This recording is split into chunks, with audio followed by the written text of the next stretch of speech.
Shalom, semangat pagi. Bapak, Ibu, Saudara yang saya kasih di dalam nama Tuhan Yesus, mari kita kembali melihat bagian firman Tuhan dalam Matius 20 ayat yang ke-24 dan 25. Demikian firman Tuhan. Mendengar itu marahlah ke-10 murid yang lain kepada kedua saudara itu. Tetapi Yesus memanggil mereka lalu berkata, "Kamu tahu bahwa pemerintah-pemerintah bangsa-bangsa memerintah rakyatnya dengan tangan besi, dan pembesar-pembesar menjalankan kuasanya dengan keras atas mereka." Bapak Ibu yang terkasih, saudara-saudaraku, wahai, mari kita bersama-sama melihat bagian firman Tuhan ini. Apa yang harus kita miliki pada waktu kita melayani? Kita tidak hanya punya niat, hati, atau tekad yang kuat dalam melayani Tuhan, tapi bagian firman Tuhan ini menolong menyadarkan saudara dan saya, supaya saudara dan saya punya besar hati. Kita semua punya kelapangan dada yang luar biasa untuk menerima siapapun di tempat pelayanan kita. Tidak jarang orang merasa iri hati ketika saudara mungkin dipromosikan dalam saudara bekerja. Itu di dalam dunia.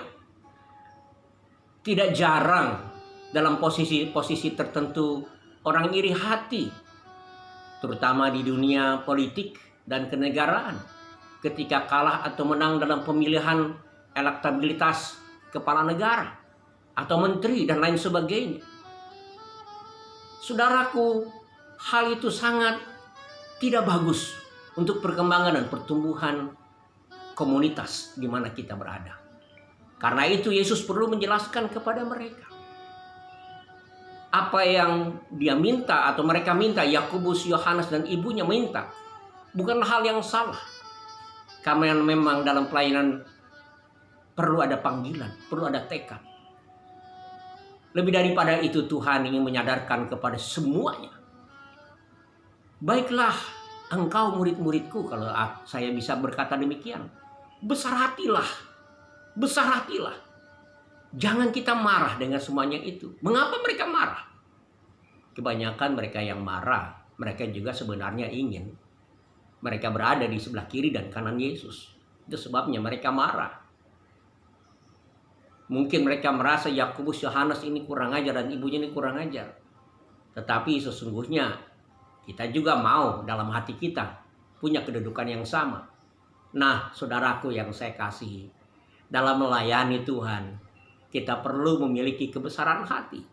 Sehingga itu menjauhkan kita dari iri hati, menjauhkan kita dari rasa sakit hati, menjauhkan kita dari kepahitan dan kekecewaan, menjauhkan kita dari merusak hubungan kita dengan orang-orang tertentu. Dimanapun saudara berada, di tempat kerja, persaingan bisnis, persaingan jabatan, mungkin persaingan kebaikan di dalam kehidupan kita sendiri masing-masing.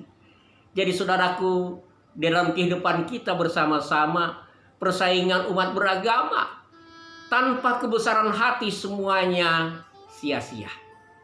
Siapapun saudara di muka bumi ini, di tanah air kita yang kita cintai ini, dengan beragam suku, ras, dan agama di seluruh dunia, dengan banyak keyakinan-keyakinan, latar belakang yang berbeda-beda, sangat dibutuhkan kebesaran hati dalam melayani.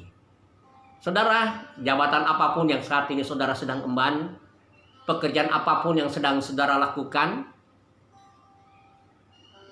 hierarki apapun yang saat ini sedang ada di dalam keluarga saudara, atau di dalam bergereja, tugas yang diembankan satu dengan yang lainnya mungkin berbeda-beda. Tetapi saudaraku yang saya kasihi, yang terutama dalam pelayanan bagi saudara dan saya, selain kita punya niat hati yaitu tekad, kita juga perlu besar hati. Teruslah melayani, tetapi dengan besar hati, supaya Tuhan dimuliakan. Tuhan Yesus menyertai kita sekalian.